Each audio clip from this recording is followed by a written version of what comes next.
Welcome back to Council Candidates Live, Round 2. I'm Sandy Jacobson. This segment is one of 4, which gives a group of the candidates for City Council a chance to answer a wide range of questions asked on video by community leaders. The League of Women Voters of Santa Monica Education Fund has randomly divided the candidates into small groups so they can both briefly answer the questions and interact with their fellow candidates in a roundtable forum. Now let me introduce the candidates of Segment 3 of Council Candidates Live Round 2. Welcome Phil Brock, Jennifer Kennedy, and Richard McKinnon. We'll start with 45-second opening statements from each candidate, starting with you, Richard McKinnon. An election is always about the future, and this election is about the future of Santa Monica as a city and the people who live there. And I run to make this city a livable and sustainable city. To do that, we need to control development that's overpowering so much of our city. We need to put residents at the heart of everything we do. And we need to turn the city a deep green to answer the great challenge of global climate change that threatens our lives and our lifestyles. And I bring a very powerful record as a planning commissioner and a compelling set of policies to argue that you should be supporting me at the election on November the 4th. Thank you. Phil Brock, please. No, I'm sorry, Jennifer. Oh, no problem. Hi, I'm Jennifer Kennedy, and I'm running for City Council because I want to control growth, preserve our residential neighborhoods, improve our city's public process, and protect our unique community character. As I've done during my time on the Planning Commission, I will continue to defend our residential neighborhoods from the adverse impacts of commercial areas. And I'll say no to oversized, intrusive commercial development, and I'll keep saying no. I'll continue to strengthen renters' rights, as I did as an elected member of the Rent Control Board for 8 years, and I'll work to improve our city's public process so residents have a voice that is heard. I have support and endorsements from council members Kevin McEwen, Winter, and Vasquez, Santa Monicans for Renters' Rights, and the National Women's Political Caucus, LA West Side. I hope to have your vote. Thank you, Jennifer. Phil Brock, please. Hi, I'm Phil Brock. You know, I've always been what I consider to be an optimist, but my optimism has been tested lately. We're adding too much development in Santa Monica. It's too big, it's too dense. Our streets are packed with traffic, and the decisions that have been made by City Council in the last couple of years have been horrendous for us, the residents. I'm a lifelong resident of the city. I want what's best for all of us. I will work for each of you, and I will be a council person who listens to residents throughout my term on the council. I ask for your vote. My name is Phil Brock. Thank you, Phil, Jennifer, and Richard. Our questions come from community leaders and have been videotaped in advance. Let's see our first question. I'm Stacy Delgley from Santa Monica Mid-City Neighbors. Now that bicycle safety has been addressed by a statewide law requiring 3 feet between bicycles and automobiles, how do you plan to handle the public safety hazard of bicycles not obeying bicycle traffic laws? For example, running red lights, not stopping at stop signs, and riding on sidewalks. Richard, you're the perfect one to start off with this because you're a bike guy. I am a bike guy, and I've led our city towards greater involvement of bikes as well as buses and other forms of public transport in our life. But what is happening now is our streets are not that safe, that we have 100 injuries a year and 4 or 5 deaths. And so I've called for a comprehensive rethink called Vision Zero, where we accept no injuries whatsoever. And that means cracking down on bikes on sidewalks and ensuring that the rules of the road are followed by everyone, including by bikes. Thank you. Phil. Let's start off with enforcement by our police department that is comprehensive, that stops bicycles from running red lights, from running stop signs. Let's make sure that bike education is there for our children, because that way they'll grow up to be good bicycle riders. That's important. I also support Vision Zero. We want no bike accidents. We want no pedestrian accidents in our city, and it's something that's vitally important to a city that is walkable, that is bicyclable, and has complete streets. Thank you. Jennifer, please. One of the first things we can do that would have an immediate impact is to take a look at the Bicycle Action Plan that was recently approved by the city. Now that this rule is in place, we should make sure that all of our annual audits of the Bicycle Action Plan and the progress that we're making take the new rule into account. It is unsafe when there are commuters at high rates of speeds on our sidewalks, but at the same time, it's very dangerous on our roads, and bicyclists and automobiles need to exist peacefully. And so taking a look at the Bicycle Action Plan and working with neighborhood groups and local community leaders and elected officials is the right way to go. Well, let me ask you this. How would you feel about testing, having a driver's license for a bicycle? How does that idea strike you? Actually, I think that I remember the city had the desire to have bicycles register for a while, and then that fell out of favor. I think that a license, depending on the criteria and who is able to get a license and what it really means to have one, could be explored, but I'm not sure it would be it's not necessarily going to address this issue of bicycles and automobiles coexisting safely. As the immediate past president of the Cal Parks Board, I've asked Governor Brown several times to add bicycle questions to the driver's exam in California. I think it should happen, and in addition to that, Jennifer's request that we register all bicycles in Santa Monica, that was done for over 50 years. We should do it again. Richard? It's a split question. Registering bikes is a good idea because there's a spate of bike theft. That's a different issue from getting people to obey the road rules. Licensing bike riders is not a great idea. It's impractical because you have everyone from 6 to 60 or 70 or 80 riding, and the whole purpose of a bike is to give cheap, inexpensive transportation to people who otherwise wouldn't be able to do it. The real answer is to make sure that everybody is obeying the road rules. So would you allow, or would you encourage getting tickets if you were doing something wrong on a bike, just as you would if you were in a car? Well, that already happens. People are ticketed on bikes. It just doesn't happen sufficiently when people are running red lights or stop signs. But the culture of the roads needs to change. People who are texting while driving cause injuries to pedestrians, so we need to clamp down on that. We need to clamp down on people who are riding bikes inappropriately. It's a whole context. The streets are not that safe for anyone at the moment, and that's what we need to clean up. Hold on a second. Jennifer Wynn. Okay. Well, I agree that there definitely is a public education aspect of this. And there are also people that text while they're using their bicycles. And I think it's a very comprehensive, we need a very comprehensive program to help educate drivers and bicyclists and pedestrians to coexist peacefully on our streets, and we can do more with our bikeways and make sure that we have protected bikeways and slowing down speed limits in areas where they're too high. And the city has looked at that, and I will continue to take those actions to make sure that we put those safety measures into place. Phil? Our police are sometimes hesitant to give motor vehicle tickets to bicyclists. We can take bicycle tickets back, put them in our municipal code, and institute a system similar to what you have when you're driving.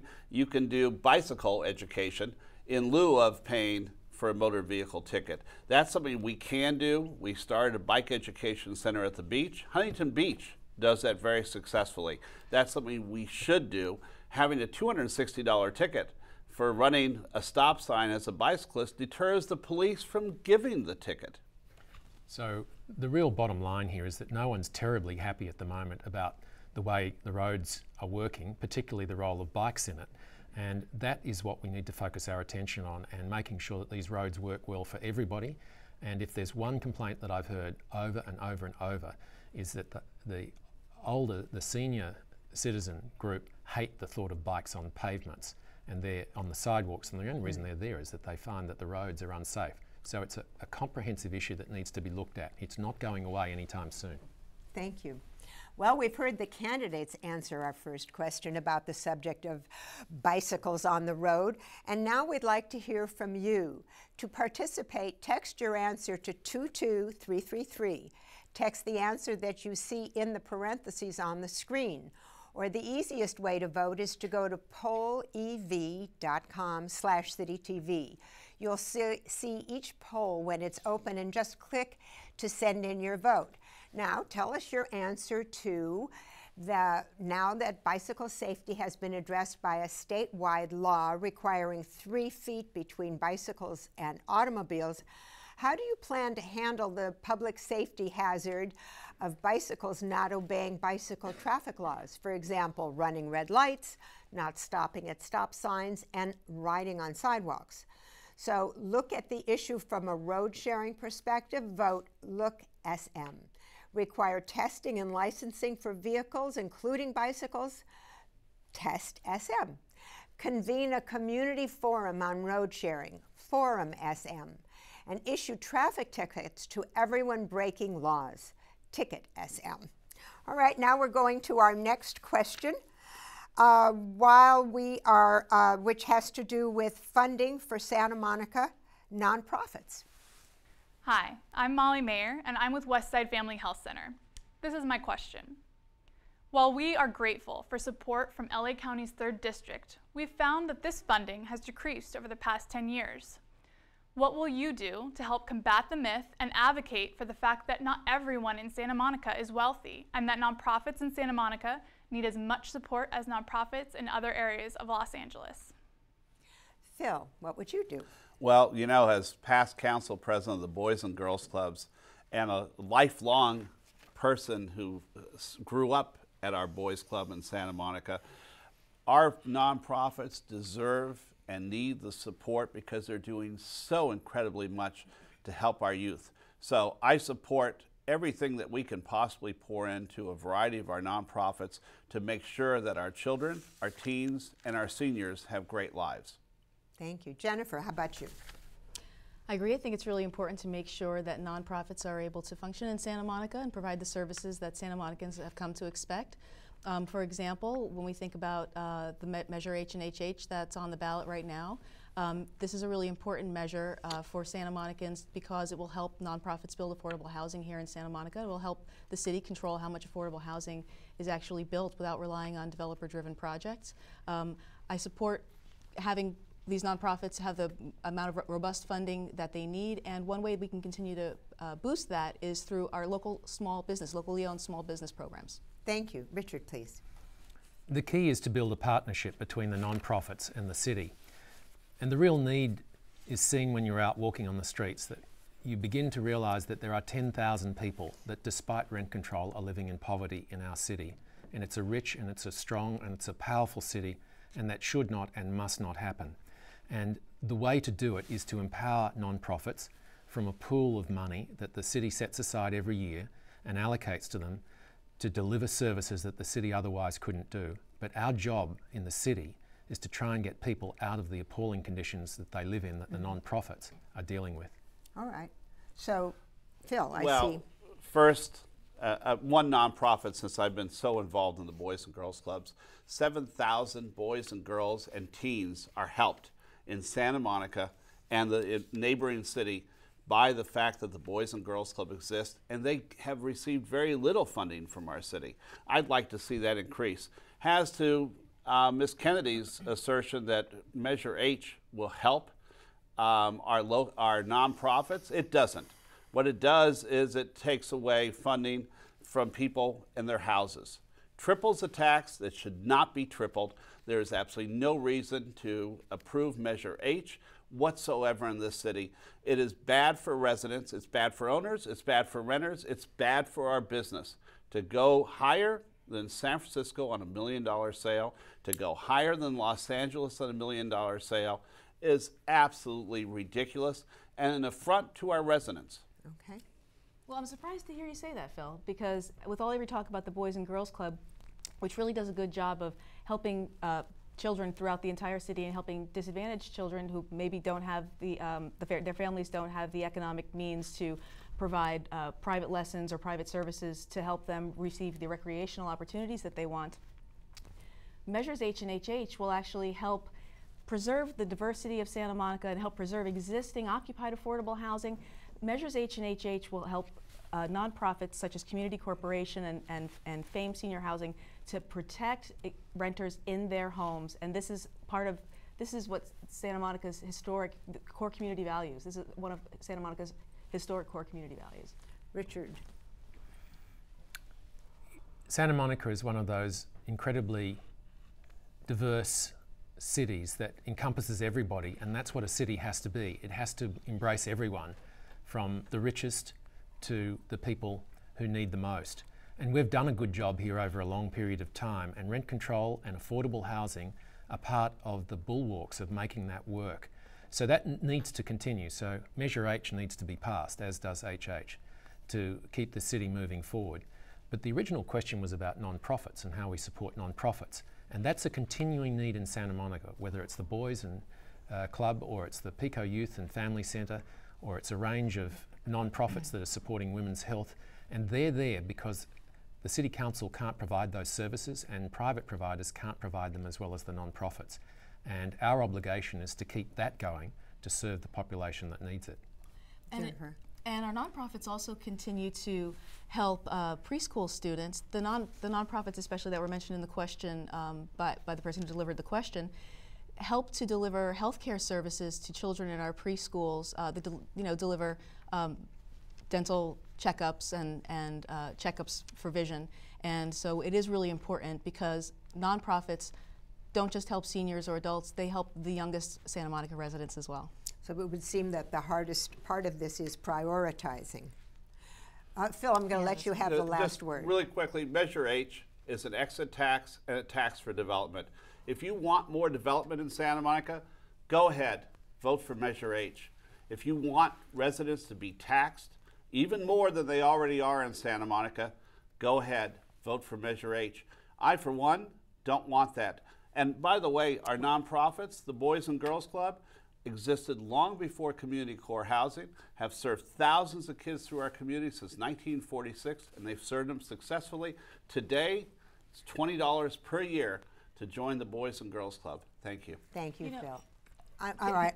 I just wanted to say, Phil, for example, Community Corporation of Santa Monica enables the agreement with Community Corporation of Santa Monica, because they receive local funding in Santa Monica, enables Community Corporation to give a 50% local preference to people who are here in Santa Monica who are perhaps evicted through no fault of their own, or to those who are disabled or to seniors. And I know that you've been very vocal about affordable housing going to Santa Monica residents. Measures H and HH will actually help Santa Monicans receive affordable housing. All right. I'm sorry. I think this could go on a long time, but I have to. We do this offline later.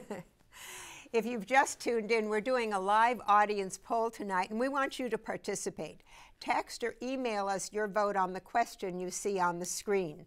Text your answer to 22333. Send the answer that you see in the parentheses. Or go to pollev.com/citytv to vote online. Our next question has to do with water conservation. If you're serious about water conservation, when are we going to start billing the tenants? That's a quick question. Jennifer, do you have a wait, wrong? I want Richard to answer that one first. So the issue about water is how we price it and how we deliver it. And we have systematically underpriced water on a long period of time and not indicated to people who are using it how precious and how rare it is. And that includes people who've been building new buildings because they've been getting subsidised water, which encourages them to build too much, too fast. But across the board, everyone needs to know how much water they're using and what it costs. And so that involves everyone in an apartment having a meter. It also requires for us to ensure that they are properly protected as we move from a period when they have no meter to some meter. Okay, thank you. Jennifer, please. Well, the current City Council recently had a discussion about water conservation efforts and moving to the next phase of conservation targets. And it was pointed out that residents, whether the renters or single-family homeowners, are doing their fair share of conservation. And I really think the most important thing is to make sure that businesses also do their fair share. Whether it's hosing down your walk or serving water in restaurants, there are many, and there, even people who come to visit Santa Monica, there are ways that we can educate the business community and visitors to our city about conservation efforts that will really help. Thank you. And Phil. Well, first of all, there's an easy way to help our conservation efforts. We have over 30 development projects right now in the pipeline. Let's put a halt to that till the drought's over. That's number one. Number two, we've had a law in the books for over 10 years that says all new apartment construction is supposed to have individual water meters for each apartment. And guess what? Our city planning department keeps waiving that. We have to stop doing that. Then we can start talking about conserving. And, you know, we are now using under the amount of water we have in the ground. What I want to do is stop using Metropolitan Water District water because that's our best way to be sustainable. All right. Let's go right to the roundtable. Continue with that thought, please. Well, we have 16,000 acre feet of water underneath of us, and we believe that's replenishable, even in the drought year. We're using about 13,400 acre feet now, 9,000 from our own wells, and we're getting the rest from the Metropolitan Water District. We can drill additional wells, but more importantly, we just need a bigger water treatment plant. If we get that, we stop using the MWD water, we will actually be self-sufficient, as long as we don't stick too many straws in that in the ground. So look at, by not adding more development to the city now, we're not using more straws. We'll be more sustainable. And the water rate increases that were revealed over the weekend are astronomical. Almost a 77% increase over the next 5 years. It's not that our water rates 77% rate increase over the next 5 years. Of what we pay on our water bill. Yes. Jennifer, you're nodding too. No, I think that moving our city to water self-sufficiency is one of the most important things that we can do. And as Richard and I know, being on the Planning Commission, it's really important that when new developments are constructed, that we have ways that the properties can use the gray water to help, you know, water the landscape. But at the same time, we need to take this several steps further, and we need to make sure that we only develop what our city can withstand. What does it mean, gray water? Well, this is water that comes from our sinks or our dishwashers, and new developments can be fitted with special pipes that help to irrigate the landscape using this water that's not really potable, but it is good for watering gardens, for example. Richard. So this is an issue that has many different parts. The first part is that overall we should be conserving water and making ourselves far more efficient. And that process needs to go on over a long period of time. We live in a desert, and Los Angeles doesn't have a lot of water, and we need to become self-sufficient on what we have. The self-sufficiency argument's a difficult one because the water has to come from somewhere, and even if we drill down into aquifers, it's clear it's not being replenished at the moment because there's no water or snow in this dry year. But there is a second set of issues about how much development is appropriate and what can we continue to use in water in our city going forward, and that's an argument we haven't had yet. And it's very clear over 30 years that the cuts in the residents' water allocation has provided the tap water for the new developments. All right. Okay, we're having fun tonight with our interactive live poll. Tell us your opinion and answer the same question that we're asking the candidates. If you want to vote via text, send us the info in the parentheses to 22333 or vote online at pollev.com/citytv. All right, let's see who's up next for our last question for the candidates, and I happen to know it's about bus benches. My name is Gary Gordon. I'm the Executive Director of the Main Street Business Improvement Association, and my question is, what is your opinion about the new bus shelters and benches? Many in the community have ridiculed them and the decision to approve them. How did this mistake happen, and what will you do to prevent a mistake like this in the future? Jennifer, do you have answers to that question? Well, first I'll start off by saying that the bus seats and the shelters that have been installed in Santa Monica recently are really inadequate in many ways. Some of our more high capacity stops have better facilities, but this is a classic example of how people who are proposing services for our city, whether it's a developer who's putting forth a project, or whether it's the city buying building bus benches and bus shelters for our city. This is a classic example of how the pictures can really fool the decision makers, and you have to look closely at the details of what is being proposed, because otherwise you're not really seeing the full picture. Thank you. Phil, please. Well, you know, it's a great question about our new stupid bus stools because honestly, they're horrible. Seniors can't use them. They can't stand up. Children don't have a chance to sit on with their mothers or their families. They're a horrible addition to our city. The city council should never approve them without seeing a prototype. It's really an embarrassment. And you know, at the end of July, I took the Big Blue bus director, Ed King, out to Montana and 17th, had him sit next to me. It's the closest we'll ever sit. And when we sat down there, I said, "Are you comfortable?" He said, "No." "Can you see the bus coming?" "No." "Do the bus shelters actually shelter us?" Phil, the answer is right, no. Hold on. Wait, we're going to have the roundtable in problem. a second, but first let's let Richard answer the question. Nobody who travelled by the Big Blue bus, obviously, was involved in the design. And it tends to be an older group of people, or people with kids, or people who have some issue or other. And at no point could this design have ever satisfied their needs. And it may have looked good on paper, and the council may have approved it by a unanimous vote, but they weren't thinking about the practical consequences. And it's been a waste of government money from start to finish. All right, Jennifer. As a planning commissioner, I've seen consultants and developers bring forward projects that have very, very expensive graphic renderings of the project or the service that they're going to provide. And when I viewed these, I've noticed that they try to hide the amount, they try to say that the corridors that are, for example, the hallways that are in mixed-use projects are actually the open space, and they'll color them green as a way to fool the decision makers. And I've noticed this on the Planning Commission. I've seen it time and time again, and this is the kind of thing that is not going to get past me on the City Council. Well, you know, I can continue my rant, but very. Well, I will. You can go ahead now. No, but but it's very simple. We should never have approved something for our citizens that wasn't adequate. Form is supposed to follow function. It's not about design. We had great bus benches in our city. There was no reason to do new bus benches. Number one, $9.4 million for something our citizens can't sit on. That's absurd. We shouldn't have made that decision. It shouldn't have been passed.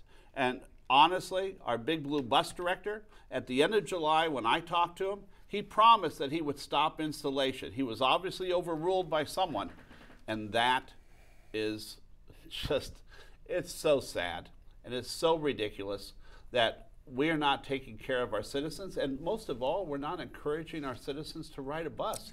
We're telling them to stop riding because we're going to make sure you're as uncomfortable as possible, whether you're a mother, whether you're a senior, or whether you're a teen, which, by the way, we can't get our children and our teens to go to Samuel via bus because our Big Blue bus no longer wants to take them there. Well, that's not what our Big Blue bus is supposed to be doing. It's supposed to be transporting our residents where they need to go. Well, I guess we are not in favor of these bus benches. I think that's, we're all agreed on that one. Okay. Well, I'd like to thank Phil Brock, Jennifer Kennedy, and Richard McKinnon for being on our show tonight. Now it's time to take a look at our audience poll results. What did you think? So we were talking about bicycle safety and then bicycle hazards. How do you plan to handle the public safety hazard of bicycles not obeying bicycle traffic laws, for example, running red lights, not stopping at stop signs, and riding on sidewalks? There was a look, one of your options was a look at the issue from a road sharing perspective, Look SM. That got 33% of the votes. And then we skip all the way down to giving tickets to bike riders, and that got 67% of the votes. It's time to take a short break to bring in our next group of candidates. We'll be right back with our final segment, where we'll be talking with Jerry Rubin, Michael Feinstein, Frank Gruber, and Pam O'Connor. We'll be right back.